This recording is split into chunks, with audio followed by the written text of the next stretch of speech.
Well, thank you very much, Hugo, for that introduction.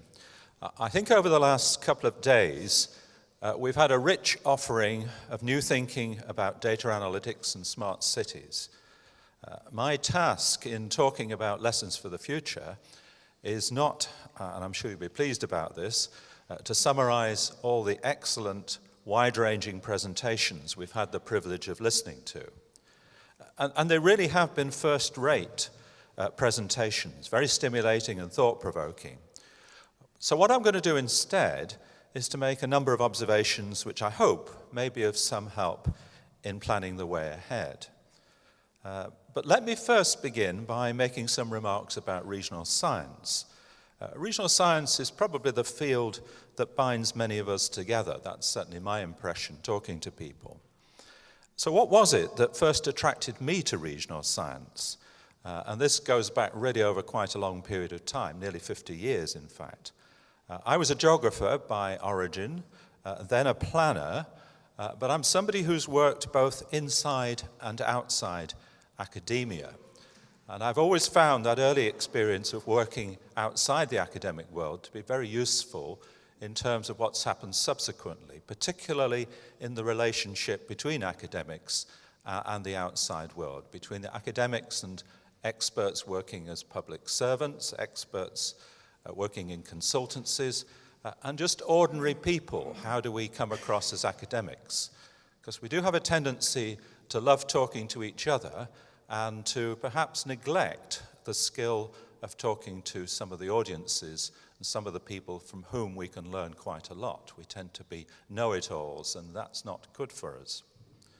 What attracted me to regional science was an interdisciplinary social science with a spatial focus and work at a variety of different spatial scales, at the urban level, the neighborhood level, the regional level, the national level, even the international level. Its breadth in scope was something that appealed to me. And it was a challenging field. Not everything was easy. A lot was difficult. It was rigorous. It was outward-looking. It was forward-looking. It was guided by a scientific approach. It was topical and at least potentially useful. Now, the presentations that we've heard here meet all of my criteria, albeit sometimes in different ways and sometimes to different degrees. What I think comes across to me after 3 days is the value of having conferences that are plenary conferences and where we don't suddenly split off into parallel sessions where we talk to each other and never really see the bigger picture, in fact, avoid doing that. So this has been very successful, I think, as a meeting because we have all been in the same room over quite a period of time. And we've had such a variety of perspectives to listen to that we wouldn't normally be exposed to were this to be a much bigger international meeting. Now, data is, or should be, one of the central concerns of regional science. I say this, that it should be, because often I feel we don't pay enough attention, and we instead bury ourselves in rather narrow technical interests. Data is something that's absolutely fundamental, but we really don't pay enough attention. So I was interested to have a look back at how regional science had approached the question of data. And it's possible to do this because we have a good archive held at Cornell University that tells a lot about how regional science got founded as a field. A lot of us know that the Regional Science Association, now RSAI, was founded in the mid-1950s. But what's really interesting is what led up to that foundation. Key figure Walter Izard, working from the late 1940s to establish a field of regional science. And round about the beginning of the 1950s, you start to get interests in how, what regional science should contain, what might the objectives be. A new interdisciplinary field, a lot of discussion, a lot of fertile discussion, and the archives really present us with a lot of interesting documents, a lot of interesting historical documents that actually inform us a lot about what has happened since over the intervening 60 or 70 years. Now, in thinking about the objectives of regional science, we do indeed find that data figures as one of the three key objectives. The third objective is the promotion of an increase in the supply of data useful to regional analysis by advising data collecting agencies on data vital to research which is collectible but not currently collected. Secondly, ways in which data should be classified in order to be most useful in regional research. And thirdly, to address existing imbalances in data. And what you read is forever people complaining about not enough data. Or if there is data, it's expressed for the wrong geography, there are inconsistencies of definition, and there's out-of-dateness. Now, in the late 1940s, the early 1950s, the period I'm talking about, this problem of out-of-dateness was really very severe. In the United States, but particularly in Europe, planners, policymakers were having to rely upon data collected in the 1940s, almost 20 years before. And it's not surprising that they were complaining that they didn't have enough data. Now, obviously, the meeting we've had over the last 2 days has been the complete opposite of that. What do you do when you've got masses of data? How do you make the best of it? What should you be doing with it? What implications does it have?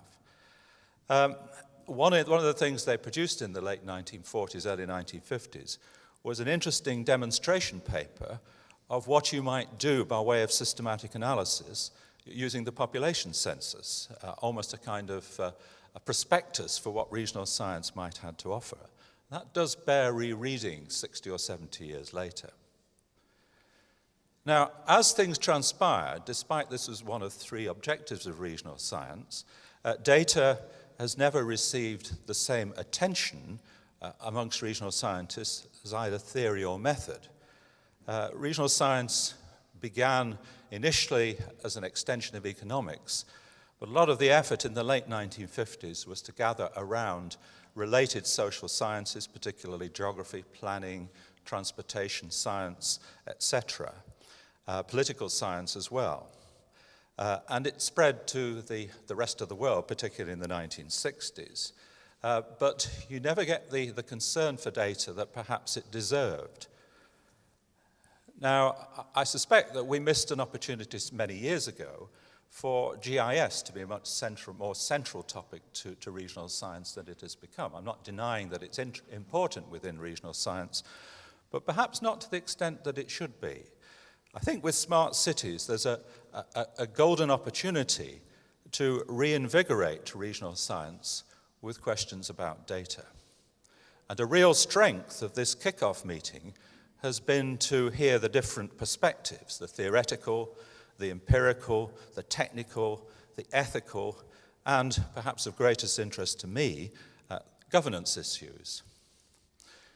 It's notable that the kickoff meeting began with a special session, an international expert meeting, representatives of national bureaus of statistics and international agencies. And I think there's a lot to be learned by working closely with those experts. And this must be one of the important ongoing roles of the MI City Centre. I think we have to be deliberately interdisciplinary. Not just the usual subjects, the geographers, the economists, the planners, the policymakers. I think we have to think imaginatively about which disciplines, which individuals from those disciplines we want to involve in this venture. It won't happen automatically, it won't happen spontaneously, it needs to be carefully planned. And I don't think anybody else is doing it in precisely the same way, so there is really an opportunity here. It certainly won't happen at large regional science meetings, at least in a way that involves such close collaboration as we're able to talk about at this meeting. Another important opportunity, I think, lies in the structure of JADS, with the participation of two universities, Tilburg and Eindhoven, and a receptive city government in Den Bosch. It's what we in Britain call partnership working.